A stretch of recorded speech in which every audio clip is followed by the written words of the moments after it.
안녕하세요. 이슈 파이터 장진섭입니다. 여러분과 함께 우리 사회 이슈를 알아보고 그 이슈에 대해 심층적으로 분석해 주실 이슈 파이터를 초대하여 속속들이 알아보는 시간 이슈 파이터. 오늘의 이슈 파이터 대전 최고의 미남 변호사 조성천 변호사님과 함께 하겠습니다. 안녕하세요. 안녕하세요. 믿거나 말거나 대전 최고 미남 변호사 조성천입니다. 네. 대전에는 4대 하천이 있죠. 대전천, 갑천, 유등천 그리고 조성천의 조성천. 조성천입니다. 네. 네. 오랜만에 하니까 네, 좋네요. 안 까먹으셨네요. 네. 네. 일주일 동안 뭐 어떻게 지내셨어요? 네, 특별한 일 없었나요? 네, 지금 우리가 다루려고 하는 이 전세 사기 이게 아주 참 전국적으로 이제 문제를 일으켜가지고 네. 한번 이렇게 주제로 한번 다뤄봤습니다. 네. 그래요. 일주일 동안 뭐 했냐니까 갑자기 주제 얘기를 하고 있네. 네. 자, 오늘의 이슈 전세 사기에 대한 조속한 대책이 필요합니다. 와, 인천에서 지금 벌써 막 한 명씩 한 명씩 계속 자살을 하고 있어요. 네. 큰일 났습니다. 뭐 도대체 어떤 일이 일어나고 있는 거죠? 네. 인천에서 이제 전세 사기를 당한 피해자 세 분이 극단적 선택을 하게 되면서 벌써 세 분? 전국적으로 이제 네네네. 큰 센세이션이 이제 일어난 것이죠. 예. 지금 인천 미추홀구예요. 예. 미추홀구는 어디냐면은 인천 남구인데 네네네. 미추홀이란 지명 참고로 말씀드리면은 옛날에 그 고구려에서 내려온 비류라는 사람이 네. 처음에 백제를 미추홀에서 세웠어요. 원조는 한강 유역에서 세웠고, 네. 그래서 비류가 미추홀에 세워서 그래서 지금 미추홀로 지금 이름을 바꾼 거예요. 예, 예. 옛날에 인천 남구죠. 네. 그래서 이제 이 미추홀 건축왕이 2,800채를 갖고 있대요, 주택을. 아, 그리고 보증금은 2,700억 원. 이렇게 이제 어마어마하네요. 네, 상식적으로 좀 이해가 안 되지만은 네. 뭐 우리가 그냥 알고 있는 좀 일반적인 이따 금액이 아니네. 말씀드리겠지만 방법이 있더라고요. 예. 예. 그래서 이제 지금 아마 이제 워낙에 방송에서 많이 다뤄서 어느 네네. 정도 이해를 하고는 있지만 네. 도대체 전세 사기를 어떻게 치게 됐고 빌라를 그렇게 많이 질 수 있었는지에 네네. 대해서 의문점을 많이 갖고 있을 거예요. 네, 이게 사실 쉽지는 않아요. 이게. 조금 헷갈릴 예, 수 있는데 왜냐면은 조금 이제 알아듣기 쉽게 설명 좀 네네네네. 부탁드릴게요. 일단 깡통 전세라는 말이 있어요. 예. 깡통 전세는 전세 사기랑 다른 말입니다. 어. 깡통 전세는 뭐냐면은 예. 주택 매매 가격보다 보증금이 더 많은 경우를 그렇죠. 깡통 전세라고 하는데 사는데 1억인데 보증금이 전세인데 막 1억 5천이다 네네. 이런 걸 얘기하는 거죠? 네. 이게 왜 발생할 수 있냐면은 그 아파트는 우리가 가격을 네. 정확히 알잖아요. 그 시세가 나오죠. KB 이렇게 그렇죠. 정확히 나오는데 빌라나 오피스텔 이런 거는 시세를 정확히 알기가 어려워요. 맞습니다. 예. 그래서 주택 매매 가격이 정확히 모르는 상황에서 보증금을 더 많이 줄 수도 있고 그렇죠. 또 어떤 경우가 있냐면은 임대인 의도와 관계없이 주택 가격이 급락을 하면은 보증금이 더 높을 수가 있는 거예요. 그렇죠. 예, 다시 또 그래서 돌려달라고 하기도 좀 애매한 이 상황이고. 깡통 전세는 사기가 아니에요. 네. 네, 그러니까 이거는 임차인이 리스크를 감수해야 하는 예. 그냥 사회 현상인 것이죠. 네. 근데 지금 우리가 말하는 전세 사기는 그거는 전세 사기, 말 그대로 사기. 지금 우리가 말하는 전세 사기는 의도적으로 집주인이 세입자를 속여서 보증금을 갈취하는 것이죠. 보증을 받아 날르는 거죠? 날릴 수도 있고 안 날릴 수도 있는데 이제 그래서 네. 이제 크게 두 가지 이제 전세 사기 유형이 있는데 예. 첫 번째가 방금 말씀드린 미추홀 건축왕 그 사건처럼 예. 그 부동산 중개업소와 공모해서 이제 세입자에게 잘못된 정보를 제공하고 보증금을 갚지 않는 게 하나가 있고 네. 두 번째는 세입자가 내는 전세금만으로 빌라를 매입해요. 그러니까 지금 이 임대인은 돈을 안 써요. 보증금으로 그 세입자를 먼저 구해서 예. 그 돈으로 빌라를 매입한 다음에 신용불량자 이런 그 바지 임대인이라고 하는데 예. 이 사람한테 명의를 넘기고 그냥 튀어버려요. 아, 그게 빌라왕. 네, 그게 이제 빌랑 사건인 경우죠. 예. 네. 요거는 능력이 좀 필요하네요. 네네네. 미리 세입자들을 네. 끌어모으는 것도 쉽지 않을 텐데. 근데 또 두 유형의 공통점은 건축업자 혼자 할 수 있는 게 아니고 공인중개사 그렇죠. 그리고 세입자를 모집한 브로커 등이 아하. 조직적이고 계획적으로 범행을 한다는 거죠. 조직적으로. 그렇기 때문에 지금 2030 세대는 부동산 거래를 해본 적이 없잖아요. 타협 그렇죠. 경험도 적고. 예. 그러니까 넘어가는 거죠. 특히 왜냐하면 공인중개사가 걱정 마 이렇게 하면은 공인중개사는 시험 봐서 국가에서 자격증을 받은 사람들이잖아요. 그러니까 그 얘기하니까 이제 믿는 것이죠. 네. 그래서 이제 이게 혼자서 사기를 치고 막 하는 게 아니라 네, 못하죠. 이것은 조직적으로 네. 이제 범죄 조직을 만들어서 하는 네네네. 그래서 이제 뭐 나중에 얘기하겠지만 대책 마련해서 얘기를 하겠지만 뭐 그 범죄단체 단체 네. 조직 그걸로 이제 죄를 처벌을 뭐 해야 이렇게 된다. 처벌을 해야 예, 된다라는 그런 말이 얘기가 나오는 것이죠. 나오는 네. 거군요. 네. 자 어쨌든 지금 이제 미추홀 것 얘기를 네네. 중심으로 좀 하는 게 좋을 것 같아요. 네네네. 오늘 이야기를. 네. 일단 그 미추홀 건축왕 남 씨가 어떻게 했냐면은 2010년대에 들어와서 인천을 중심으로 이제 주택 사업을 벌였는데 빌라와 소규모 아파트를 일단 먼저 져요. 지면은 이걸 담보로 이제 이빠이라고 하면 이제 최대한 네. 은행에서 그거 내보내 주세요. 이빠이. 예. 대출 받는 것이죠. 예. 그러면 대출 받은 돈으로 뭘 하냐면은 다시 또 빌라 아파트를 또 져요. 그리고 또 다시 진 빌라 아파트를 담보로 또 대출을 받아요. 이런 식으로 계속 반복해가지고 그렇게 해서 2,800 세대를 채가 진 된 거예요. 거죠. 예, 2,800채가 된 거고 세입자한테 보증금을 받는 것이죠. 그러면 대출도 쌓이고 보증금도 쌓이는데 그럼 왜 이제 이게 문제가 안 됐냐면은 부동산 가격이 높았기 때문에 문제가 안 됐던 것이죠. 예, 아파트값, 뭐 빌라값 다 올랐었으니까. 뭐 부동산 가격이 오르면은 차익이 남을 수 있기 때문에 문제가 안 됐는데 나중에 이제 가격이 떨어지면 이제 문제가 생기는 것이죠.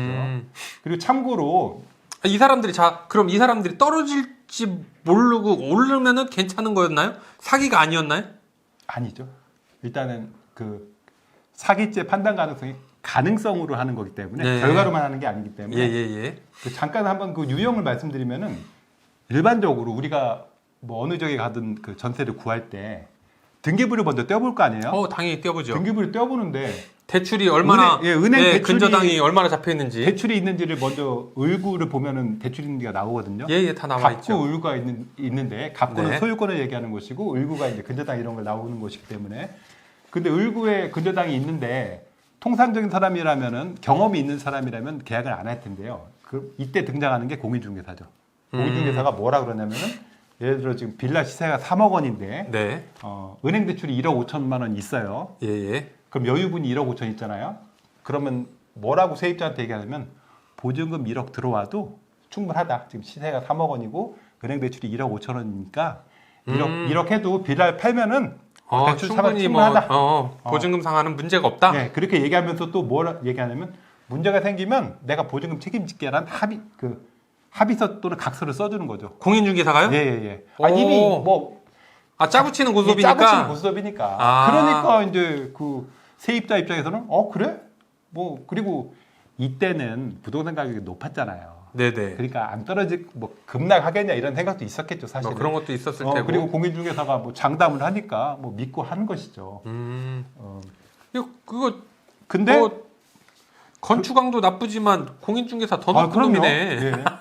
그래서 예. 공범인 거예요, 공범이죠. 네, 완전 공범이네요. 그래서 이제 빌라 전세값이 떨어지니까 예.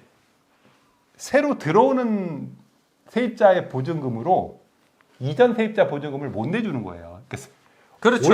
올라가면은 보증금도 올라가니까 새로 들어오는 세입자 보증금 그거 받아서 또 주면 되는데 돌려막기를 하면 되는 건데 네. 이게 떨어지니까 문제가 생기는 거죠. 굉장히 그리고 이제 경매로 만약에 빌라가 넘어가면은 낙찰가가 시세의 50% 60%밖에 안 돼요. 그러니까 그 보증금을 돌려줄 수가 없는 것이죠. 이게 경매로 넘어가는 경우도 많이 있겠네요, 진짜로.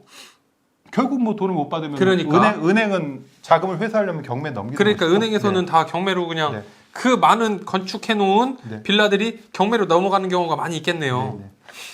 그리고 이제 두 번째 아까 유형 그 빌라왕 사건은 예. 이것도 이제 한 1,100채 정도 빌라 오피스텔. 빌라 오피스텔이라는 게 중요해요. 그러니까. 아파트는 이제 쉽지 않거든요. 그래서 이제 받아놓고 그 돈으로 매입한 다음에 이제 뭐 바지 임대인, 신용불량자나 좀 약간 정신적으로 문제 있는 분들을 딱 내세운 다음에 빠지는 거죠. 그러면 이 세입자들은 주인이 바뀐지도 몰라요. 알려줄 자기가 물론 권리가 없나요? 본인이 주기적으로 등기부를 떼어보면 알겠죠. 그죠? 근데 누가 뭐 등기부를 주기적으로 떼어본 사람이 어디 있어요? 그래서 어떻게 하게 되면 대개 이제 세입자가 집에 무슨 문제 있을 때 수도 꼭지가 터졌어요. 뭐 고쳐주세요. 이렇게 하면서 집주인한테 전화하죠. 집주인이 이상한 사람 바뀌어 있는 거죠. 누구세요? 내가 집주인이에요. 근데 이렇게 되는 것이죠. 야, 여기 그 빌라 왕도 1100채. 이게 완전 종합예술처럼 막 아주 얽히고 설킨 거를 막 이렇게 네, 네, 헤쳐나가서 사기를 쳐야 되는 그런 유형이네요, 정말. 네. 근데 이게 참 아까 깡통 전세랑 다르다고 말씀드렸지만은 예. 이제 사기라는 게 의도가 있어야 되거든요. 네네. 그러니까 이게 엄밀히 지금 말하면 사기죄로 아주 유죄 확정 판결은 아니라서 얼핏 이제 지금 누가 보더라도 사기죄로 보이는데 네. 아직 법적 판단이 난 건 아니에요. 재판 중인 사건이에요. 그렇죠. 이 사람들의 입장에서는 아니 나는 지금 막 아파트 잘 해서 아니 빌라 잘 줘가지고 이제 보증금도 다 주려고 했다. 근데 갑자기 폭락해서 이렇게 어렵게 된 거다. 막 이렇게 우길 수도 있겠네요. 네, 뭐 그렇게 우기겠죠. 네네네. 하여튼 그런 문제가 있다는 걸 말씀을 드리고 어쨌든 뭐 지금 이런 상황들이 지금 더 알려지면서 또 이제 이런 유형의 비슷한 사기를 치고 있으신 분들도 계실 것이고 네. 뭐 본의 아니게 또 제대로 하려고 했으나 또 못하는 사람들도 있을 것이고 뭐 이제 전반적으로 가격이 내려가다 보니까 그래서 어느 정도의 대책을 좀 마련해야 되지 않을까 싶은데 네네. 현재 우리나라에서 지금 대책 마련에 대한 것들이 지금 계속해서 국회에서도 얘기는 되고 있는데 뾰족하게 나오는 건 없어요. 사실 이게 대책을 논하기 앞서서 전제해야 될 게 이건 엄밀히 말하면 사인 간의 거래를 한 거예요. 아 그렇죠. 개인 대 개인 거래라는 네. 얘기죠. 우리나라는 자유민주주의 사회잖아요. 특별한 경우 외에는 원래 국가가 개입하면 안 되는 거죠. 그러니까 이걸 전제로 해야 되는데 그럼 왜 이번에 자꾸 대책을 내놓고 하냐? 3명이 자살하면서 엄청난 사회 문제가 됐잖아요. 그렇죠. 이게 아니면 사실 국가가 개입하기가 쉽지 않은 사건이에요. 근데 지금 이렇게 됐는데 가만히 있으면 당연히 이제 무슨 대책이 없냐 이렇게 나오기 때문에 이제 대책을 추진하는 것인데 그래서 네. 지금 이제 논의되고 있는 게 특별법을 만들자. 특별법. 왜 우리가 이제 산불 이런 거 나면은 이제 특별 그 재난구역에서 그렇게 특별 좀 이렇게 지원하잖아요. 네네. 그런 식으로 이제 이 사건 같은 경우 이제 전세 사기 피해자 지원을 위해서 특별법을 만들자 이렇게 얘기가 나오는 것이고. 이게 좀 와닿을 때는 당연히 지금 피해자들의 입장에서 너무나 뭐 가슴이 아프고 정말 네. 아까 얘기했듯이 자살까지 할 정도지만 전세 사기를 당했으니까 나라에서 지원해준다. 요거를 또 일반 국민들이 납득시키는 것도 좀 뭐 쉽지 않은 내용일 것 같으네요. 피해자분들이 가장 원하는 거는 보증금 채권을 보존해 달라는 거잖아요. 네네. 그러면 결국은 국가가 그걸 사야 되는데 결국 국민의 세금으로 사는 거거든요. 그렇죠. 그럼 다른 일반 납세자가 동의한 바는 없잖아요. 그건. 내 세금으로 언제 그걸 사라고 한 적은 없거든요. 네. 그러니까 이게 쉽지는 않은 것이고 그래서 지금 특별법에서 얘기하는 건 뭐냐면은 일단 지금 내가 살고 있는 집에 낙찰받기를 경매에 들어갔잖아요. 네네. 그래서 이제 낙찰받기를 원하면은 뭐 낙찰 우선권 같은 걸 줄 수 우선 있는 매수권을 예, 주겠다는 예. 건데 이게 지금 법적으로 법이 없으면 불가능해요. 당연히 불가능하죠. 왜 이 사람한테 우선 매수권을 줄 권리가 어딨나요? 우리나라 민사집행법이나 이런 게 그런 게 없죠. 당연히 피해자한테 우선 매수권 준다는 게 어딨어요. 그래서 특별법을 만들겠다는 거죠. 네. 특별법이 통과되면은 그 특별법에 이제 그렇게 피해자에게 우선 매수권을 부여한다는 것이고. 예. 그러면 그 지금 내용을 넣자라는 거죠. 예. 예. 지금 피해자는 돈이 없을 거 아니에요. 지금 이미 전세 대출 받아서 그렇죠. 보증금도 못 받았는데 뭔 돈으로 우선 매수권을 행사하냐. 그러니까 다시 저리 대출을 해준다는 거죠. 돈이 필요할 거 아니에요. 낙찰 대금을 내야 되니까 우선 매수를 그러네요. 해가지고. 예. 그래서 그 돈을 저리로 대출해주고 만약에 이제 그럼 또 아시겠지만 주택을 취득하면 또 취득세, 등록세 이런 거 내야 되잖아요. 그렇죠. 그런 걸 이제 감면해주자. 이런 내용이 하나 있고 또 하나의 내용은 우선 매수권을 행사할 돈이 어딨냐. 차라리 한국토지주택공사 이런 데서 우선 매수권에 대신 행사하겠다. 그래서 해당 주택을 매입한 뒤에 이제 공공임대주택으로 피해자한테 제공을 하겠다. 예. 그래서 퇴거 걱정 없이 장기간 오래 살 수 있도록 배려해주겠다. 이런 내용이죠. 근데 이것은 또 한국토지주택공사 네. 뭐 이런 데랑 또 좀 얘기가 돼야지 되겠네요. 그거는 뭐 정부가 마련하면 거긴 따를 수밖에 없겠죠. 네. 예. 근데 하여튼 이 지금 특별법 제정안은 피해자들이 요구하는 보증금을 전액 보존해달라 이거하고는 관련이 없는 것이죠. 그걸 보존해주는 제도는 아닙니다. 지금. 예. 뭐 또 다른 내용이 또 뭐 어떤 게 그리고 있을까요? 이제 뭐 아까 말씀드렸지만은 이 지금 전세대출 사기 범죄가 건축업자 혼자 할 수 있는 문제가 아니고 공인중개사, 브로커 여러 명들이 이제 같이 조직적으로 한 거기 때문에 그렇죠. 금액도 범죄단체 조직죄.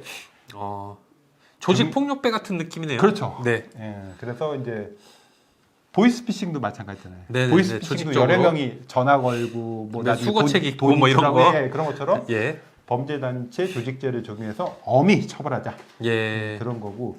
근데 이거는 이제 사실 뭐 좀 앞으로의 문제인 거고 당장 급한 거는 경매에 들어가 있잖아요. 지금 경매가 많이 들어가 있겠네요. 그래서 이제 대출금을 못 갚았으니까. 경매를 중단해 달라고 요청을 하는 거예요. 지금 살고 있으신 분들은 피해자들 그러니까. 경매 들어간 그 빌라 오피스텔 그러니까 거기에 대해서. 그런데 이제 문제는 뭐냐면은 은행이나 제2금융권이 채권자인 경우는 정부의 입김이 어느 정도 먹힐 수가 있어요. 예. 왜냐면 물론 뭐 지금 예전처럼 뭐 정부가 시키는 대로 하라는 지금 상황은 그 아니지만 정도는 아니지만 그래도 또 예. 지금 이렇게 돼서 이렇게 해달라고 하면은 하나은행이나 농협이나 이런 데서 안 할 수가 없잖아요. 그렇죠. 뭐. 근데 문제는 상당 부분이 추심업체, 대부업체한테 이걸 넘긴 거예요. 은행에서 이미 넘겼어요.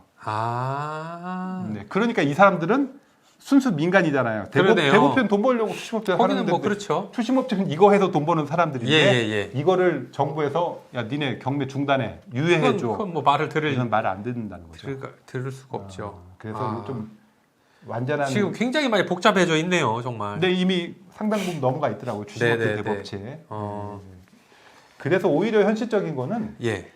주거비 지원이 더 현실적이에요. 그래서 인천에서 많이 벌어졌기 때문에 인천시장이 뭐라고 그랬냐면은 전세 대출 이자를 2년간 전액 시가 부담하고 만 18세 39세 이하 피해자에게는 1년간 월 40만 원씩 주거비를 지원하겠다. 어떻게 보면 이게 더 뭐 현실적일 수가 있는 것이죠.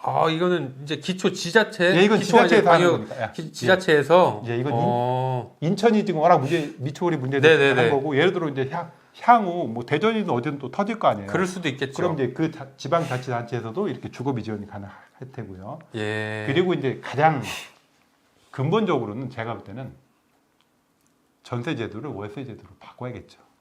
전세 제도는 우리나라에만 존재하는.